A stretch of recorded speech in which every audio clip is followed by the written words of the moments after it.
seguirte y amarte, vivir para adorarte, en tu cruz renovarme, seguirte sin cansarme. Cada día empezar de nuevo.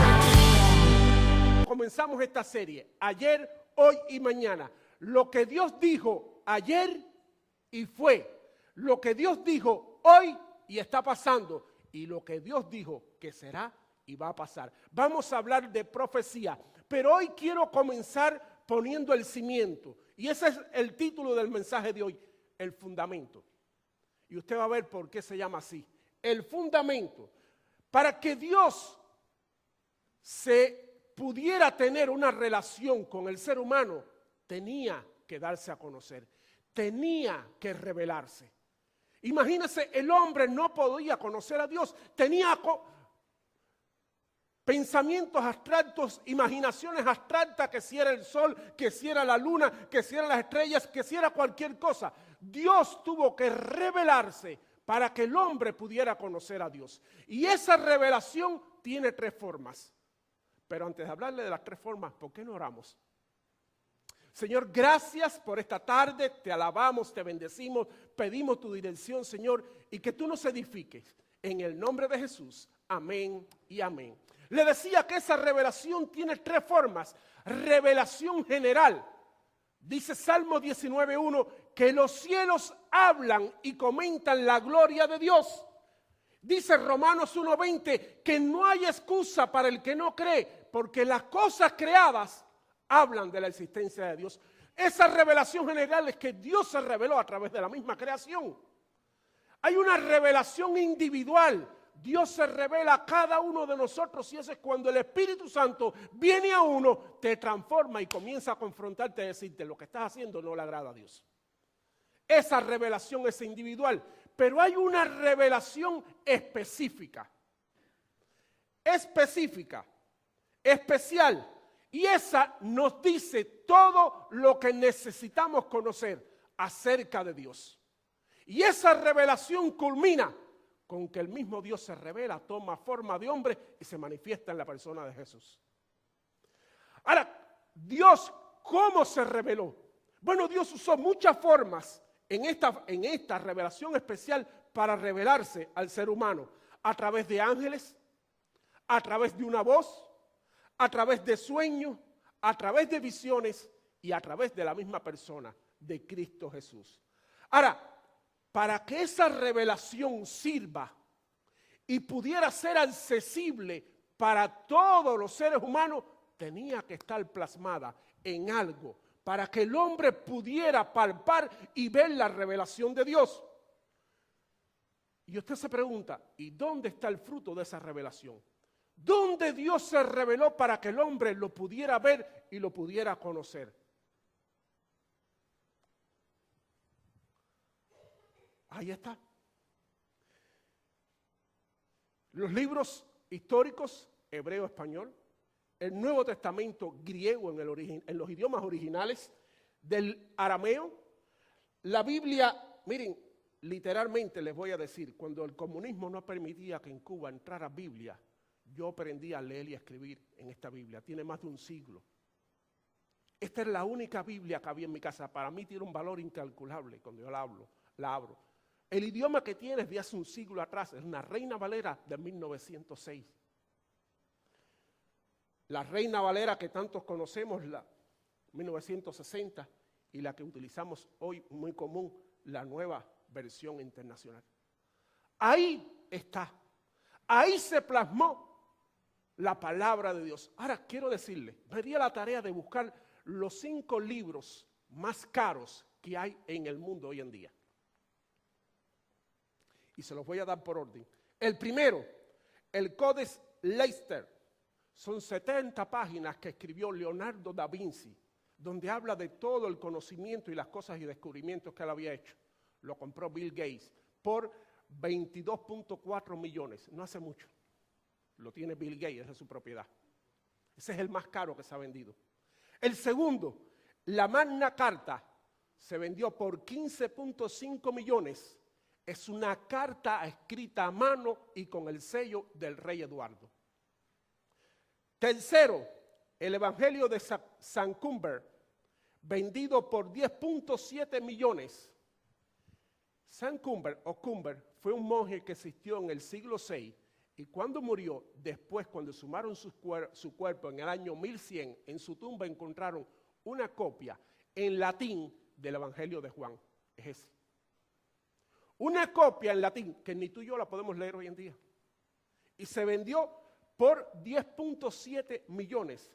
El tercero, un libro que se llama Los pájaros de América. Son pinturas a tamaño natural de todas las aves de América. Se vendió por 8.4 millones. Y el quinto, otro libro de pintura considerado o llamado Evangelios de Enrique León, vendido por 5.9 millones de dólares. Pero me llama la atención el tercero, que es el Evangelio de Juan, escrito en latín, vendido por 10.7. Mire, voy a ir a otra cosa. ¿Usted sabe cuánto cuesta? Creo que fueron como 25,000 personas fueron a buscar pedacitos, porque el que encontrara algo se hacía rico. Ahora, ¿por qué le cuento esto? Porque si usted combina un libro con algo que no es terrenal, la Biblia no tiene un valor incalculable. No hay con qué comprarlo. Este libro no es humano. Este libro Dios lo plasmó con su palabra traída del cielo. Y no es solo un solo evangelio, son 66 libros. Cuando usted mira lo que vale un meteorito, lo que vale un libro hoy en día, comparado con la Biblia, lo que tú y yo tenemos no tiene valor. Es un valor incalculable.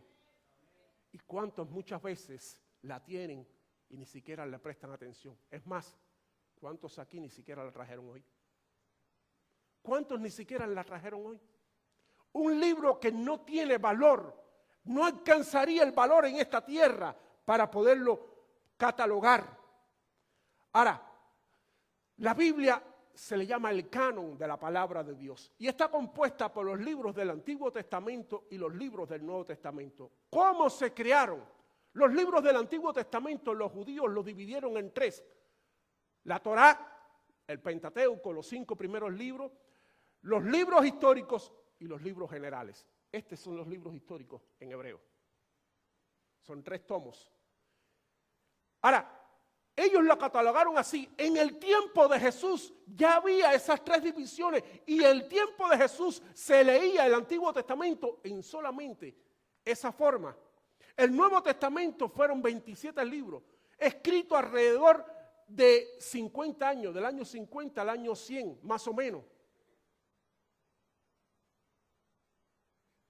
Y todos ellos forman la Biblia. Ahora, hoy en día muchos me preguntan, pero aparte de estos libros, ¿hay alguna Biblia que tienen otros libros? Que llamados los libros apócrifos o los libros deuterocanónicos. Bien, hago una salvedad. Esos libros no estaban incluidos al principio cuando la Biblia se creó. Los judíos nunca consideraron a los libros apócrifos dignos de estar en la palabra de Dios. Y usted me dirá, ¿y por qué están? Porque, y lo voy a decir así bien claro, porque la Iglesia Católica en el Concilio de Trento en 1545, cuando el movimiento protestante estaba en su apogeo, decidió ponerlos porque en esos libros hay sustento para algunas doctrinas que no están en la Biblia. Es más, si usted lee el libro de Macabeos, que es uno de ellos, el libro de Macabeos, el último capítulo, el último verso, dice de esta forma. Esto, más o menos lo voy a parafrasear, esto es lo mejor que pude escribir.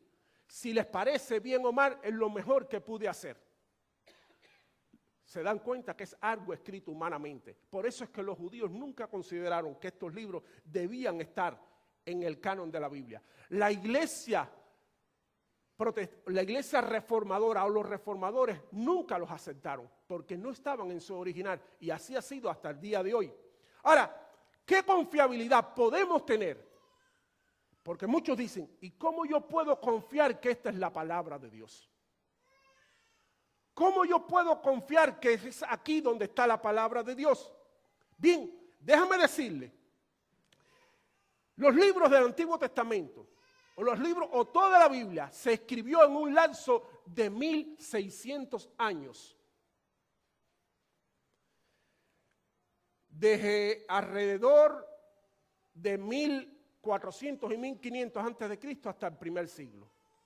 Las copias más antiguas que se tenían, porque los originales se perdieron, las copias más antiguas que la humanidad tenía era del año 800, más o menos de nuestra era.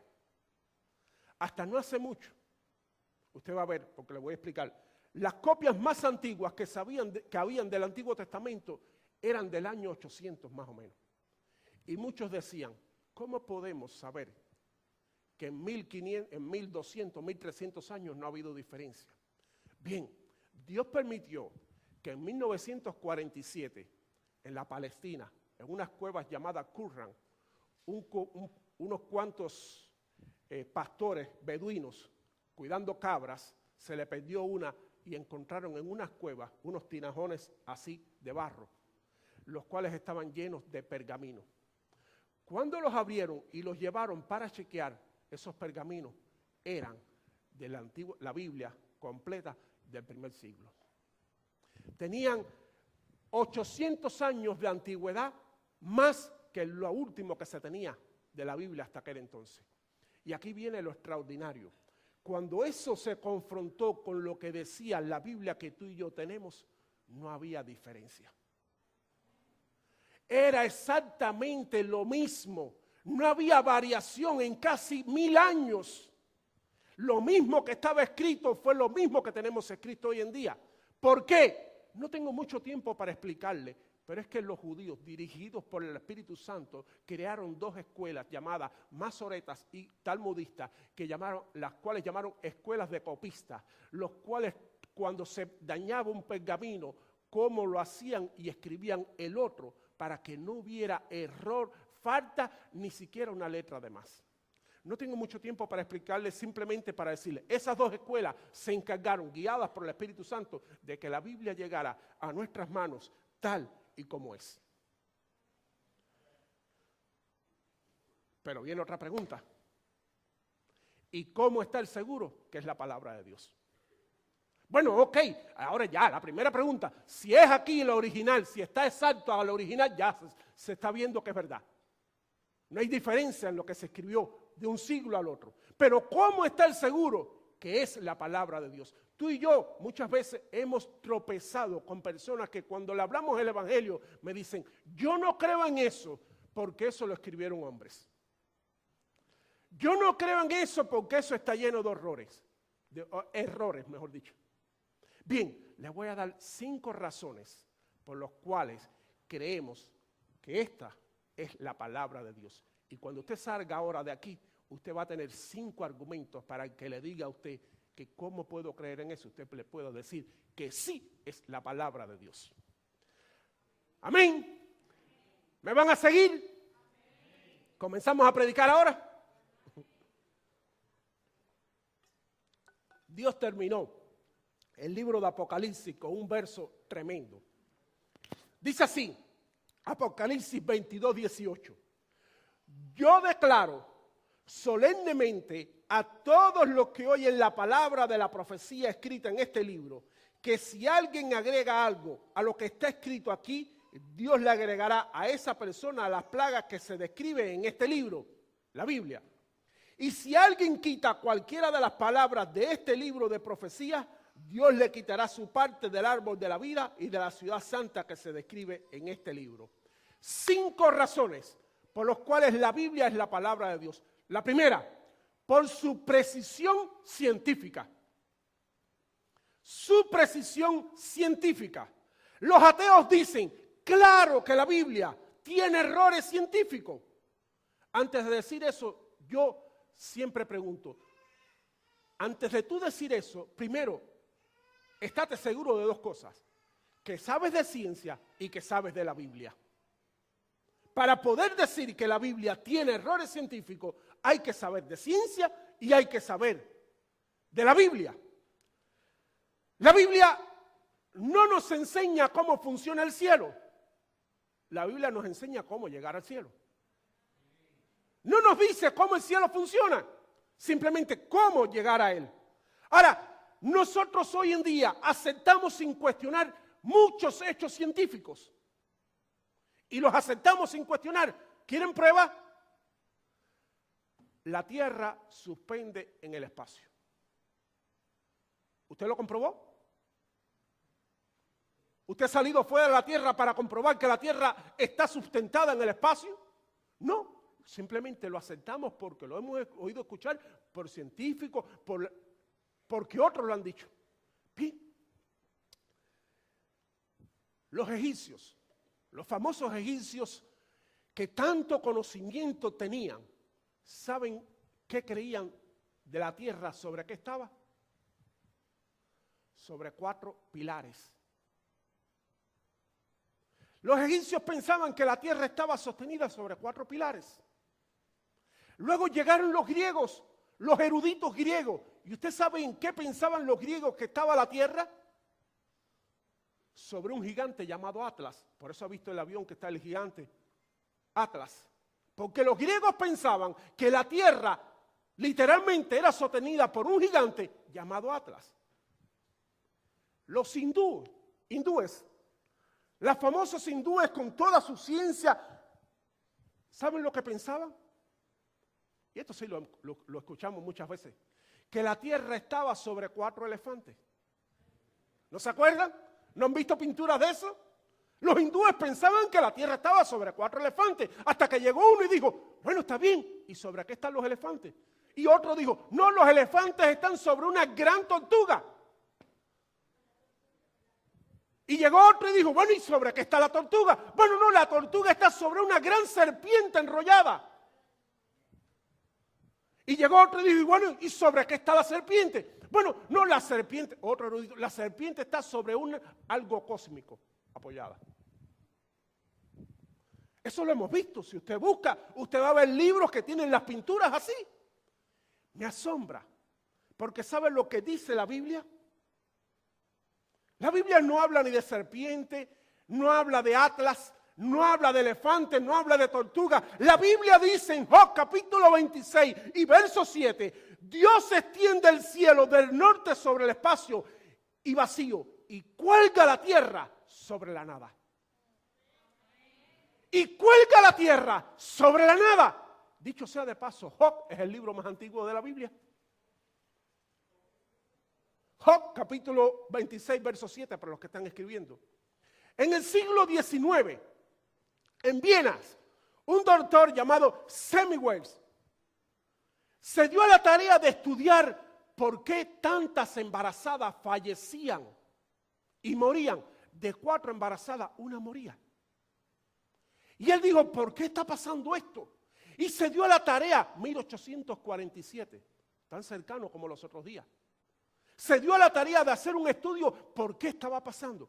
Y se dio cuenta que los médicos iban a la morgue, trataban los cadáveres, los abrían, lo investigaban y después iban con sus manos y entraban al área uterina de la mujer para hacer los análisis. Se infectaban. Y hasta que él se dio cuenta y dijo, espérense, hay que lavarse las manos. Primero, cuando usted termine la morgue, hay que lavarse las manos. ¡Bingo! Ya no era 1 de 4, era 1 de 85. Y dijo, ahora no, ahora hay que lavarse las manos después de cada examen. Y subió astronómica a 200 y pico. ¿Qué había descubierto? Las bacterias. 1847. Me llama la atención que la Biblia dice en Números, capítulo 19 y verso 14. La siguiente ley ritual se aplicará cuando alguien muera dentro de una carpa. Todos los que entren en esa carpa y los que se encontraban en ella cuando la muerte ocurrió, quedarán ceremonialmente impuros durante 7 días. Todo recipiente abierto en la carpa que no estaba cerrado con tapa también estará contaminado. Y si alguien en el campo abierto toca el cadáver de alguien que mataron a espada o que murió de muerte natural, o si alguien toca un hueso de un ser humano, una tumba o una persona, quedará contaminada durante 7 días. ¿Cómo supieron esto? ¿Cómo Job pudo escribir que la tierra estaba sobre la nada, cuando los hindúes, los griegos y los egipcios pensaban otra cosa. ¿Cómo el libro de Números de 1600 años antes de Cristo habla de esto, de la bacteria, y se vino a descubrir en el 1845? ¿Cómo lo supieron? Muy sencillo, porque el Espíritu de Dios se lo reveló. Porque no lo sabían de una forma humana. No lo sabían. Lo segundo, por lo cual la Biblia es la palabra de Dios, es por su precisión histórica. La Biblia no es un libro de ciencia como tampoco es un libro de historia, pero registra hechos y la historia. Y gracias porque el Dios de la creación es el Dios de la historia. ¿Se acuerdan del relato de Daniel, capítulo 5, de la mano en la pared? ¿Cuántos se recuerdan? ¿Cuántos han leído eso? Daniel, capítulo 5, de la mano en la pared. Bien, ahí ocurre un relato. Daniel, y dicho sea de paso, dentro de la serie, que mi esposa dijo 3, no, vamos a tener 3, después va a haber un paréntesis y después vamos a seguir. No son 3 nada más para su deleite. Pero dicho sea de paso, usted tiene, y hago un paréntesis, usted tiene una hojita que le dieron. Si usted tiene alguna pregunta sobre profecía, escríbala, o 1, o 2, o 3, y por favor dénsela a un hermano o póngala en uno de los platos allí para poder contestar sobre esas preguntas. Bien, les decía, lo segundo es por su precisión histórica, y recuerdan el capítulo 5 de Daniel, la mano en la pared. Daniel estaba, un hebreo, estaba en Babilonia y estaba sirviendo en la corte. Y ocurre que aparece al rey Belsasar una mano en la pared que le escribe algo, en un idioma que él no conocía. Manda a buscar a los sabios y nadie le pudo identificar, nadie le pudo descifrar lo que decía. Bueno, se lo voy a relatar corto. Daniel se lo describe y le dice: tu reino ha sido pesado y ha sido encontrado fin, y Dios va a poner fin a tu reino. Esa misma noche lo perdió. Bien, ¿saben lo que dicen los eruditos? Que eso no podía ser, porque la ciencia tenía los registros históricos, y el último rey que hubo persa no fue Belsasar, sino fue Nabodino. Que la Biblia tenía un error. Pero los arqueólogos siguieron buscando, y a finales del siglo XVIII o del siglo XIX encontraron una arcilla donde aparecía el nombre de Belsasar. Y resulta que Belsasar era el hijo de Nabodino y que los dos reinaron juntos. Uno se dedicaba a las cosas externas y otro se dedicaba a las cosas internas. ¡Qué sencillo! Pero hubiera sido más fácil ir a la Biblia en Daniel capítulo 5 y verso 16, cuando Belsasar le dice a Daniel: si tú me describes lo que dice esto, vas a ser el tercer hombre en el reino. ¿Por qué Belsasar le dice que va a ser el tercero? Porque ya habían dos, su papá y él. Y la ciencia no se había dado cuenta y pensaba que porque mencionaba un nombre que no estaba, que no lo había encontrado, entonces había un error. Lo tercero que puedo decirle por qué la Biblia es la palabra de Dios, es por su continuidad. La Biblia es un libro que contiene 66 libros, 39 en el Antiguo Testamento, 27 en el Nuevo Testamento, escrito por 40 diferentes autores. Escuche esto y ponga atención. 40 diferentes autores en un periodo de 1600 años. En 13 diferentes países, en diferentes continentes, por gente variada de todo tipo.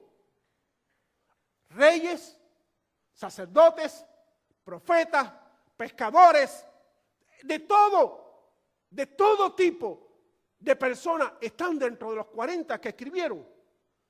Y todos escribieron un tema central: la salvación, un héroe, Jesús, un villano, Satanás, algo a que glorificar a Dios. Todos escribieron los 66 libros con un común denominador, y muchos de estos autores no se conocieron entre sí. Les voy a poner un ejemplo actual para que usted lo pueda entender. Supongamos que en Washington deciden hacer un monumento a los 50 estados de los Estados Unidos y mandan a traer piedra de cada estado para hacer ese monumento. Entonces, de la Florida me imagino que lleven coral, de más arriba lleven mármol, de otro lugar llevarán piedra roja, de otro más arriba piedra negra, pero el arquitecto manda a las canteras las dimensiones. Hay piedras de todo tipo, cuadradas, rectangular, de todas las dimensiones. Él manda las especificaciones para que sean cortadas. Y cuando están todas, son reunidas, llevadas a Washington, y allí se arma y se prepara el monumento. Todas coinciden, todas encajan perfectamente y hay un perfecto monumento. ¿Pensaría usted que eso se hizo de la nada? ¿Pensaría usted que fue casualidad que todo llegó y se formó así? Y estoy hablando de 50 piedras, 66 libros en la Biblia, pasó eso. 66 libros encajan y tienen una simetría. ¿Por qué? Porque hay un arquitecto. Fue Dios, el cual diseñó y tomó hombres que ni siquiera se conocían de todo trasfondo para que escribieran sobre un tema común. Entonces, lo tercero, la Biblia es la palabra de Dios por su continuidad. Cuarto, la Biblia es la palabra de Dios por sus profecías cumplidas. En cuanto al tema de profecías, es tan ancho que es como vaciar un océano con una tacita de agua. Miren, les voy a decir algo. La Biblia es el único libro, escuchen, el único libro que puede hablar de profecías exactas y cumplidas. Ni el Corán, ni los libros sabios del hinduismo, ni los libros de Hare Krishna, ni los libros de Gandhi, ningún libro puede hablar de profecías exactas como la habla de la Biblia. Del héroe central de Jesús hay más de 300 que se cumplieron. ¿Saben lo que dicen los eruditos? Que Jesús era un maestro, un estudioso del Antiguo Testamento y que las cotejó todas para poderlas cumplir. En cierta forma tiene razón. Él las preparó todas, pero antes de nacer. Él las preparó. Él preparó que el salmista escribiera en el Salmo 22 sobre su crucifixión cuando ni siquiera se conocía de la crucifixión. Él preparó que Isaías escribiera dónde iba a nacer y que iba a nacer de una viga y el lugar donde iba a nacer.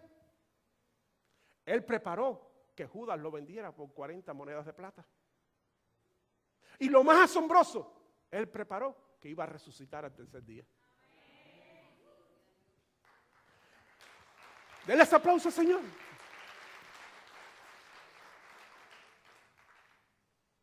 Algo más. Él preparó que sus seguidores murieran por una mentira. Miren, les voy a decir algo. Hay personas que mueren por una mentira pensando que es verdad, pero nadie muere por una mentira sabiendo que es mentira.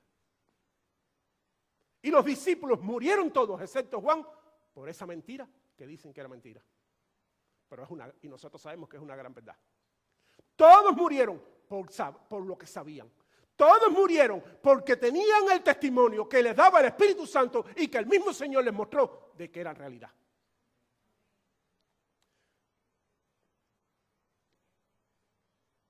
Ahora, déjenme decirles lo último y más asombroso. ¿Saben por qué la Biblia es la palabra de Dios? Porque tiene el poder para cambiar vidas. Ningún otro libro tiene el poder para cambiar vidas como lo tiene la Biblia. Tengo muchos años enseñando este libro para darme cuenta del poder que tiene para cambiar vidas. La misma Biblia dice que es viva y eficaz.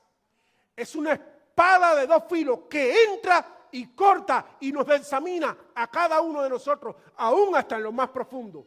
El mismo Pablo dijo, yo no me avergüenzo del Evangelio porque es poder de Dios. Su palabra es una espada, es un martillo.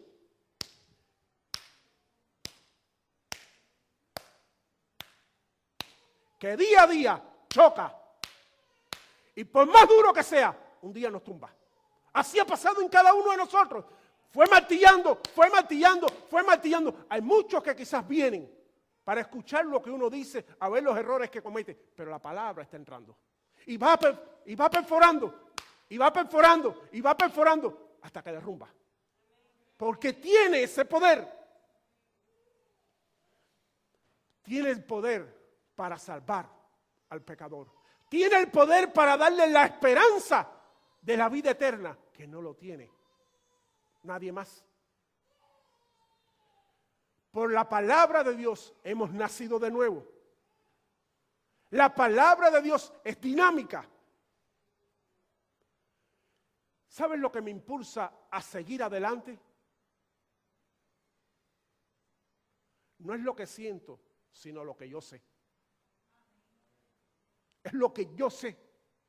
Jesús dijo, santifícalos con tu palabra es verdad. Y algo más sobre la palabra de Dios. Es suficiente y poderosa para liberar al oprimido y al atormentado. He visto personas y he sido testigo presencial de personas endemoniadas solamente con el nombre de Jesús. Solamente con pronunciarlo, ser liberados. Solamente este libro lo puede hacer. He visto personas atormentadas por vicios, por problemas, por situaciones, y solamente este libro transformarlos. Y muchos de los que estamos aquí somos testigos de eso. Termino. Alguien dijo que la palabra de Dios es tan profunda que muchos eruditos pudieran nadar y nunca tocar el fondo. Pero tan sencilla que un niño pudiera acercarse y tomar agua sin temor a ahogarse. Esa es la bendita y santa palabra de Dios. Este es el fundamento de lo que ahora hablaremos adelante. Porque si no creemos que esta es la palabra de Dios y que aquí lo que dijo es Dios está plasmado, lo que les voy a contar en lo adelante, en las demás partes de la serie, no lo van a recibir.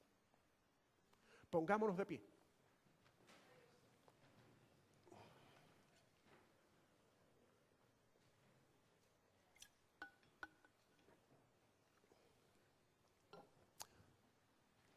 ¿Quieren ver un ejemplo del poder que tiene esa palabra? Quiero que usted ponga la mano del que tiene a su lado. Y en este momento, ore por esa persona, bendígala y ore por sanidad si hay algún problema o por bendición sobre la vida de esa persona. Sin temor, sin pena, busque una persona, ponga su mano sobre ella, bendígala, profetice sobre esa persona, deséele una semana de bendición, deséele que todos sus problemas sean resueltos, declare sanidad si hay un problema físico o enfermedad sobre esa persona en el nombre de Jesús.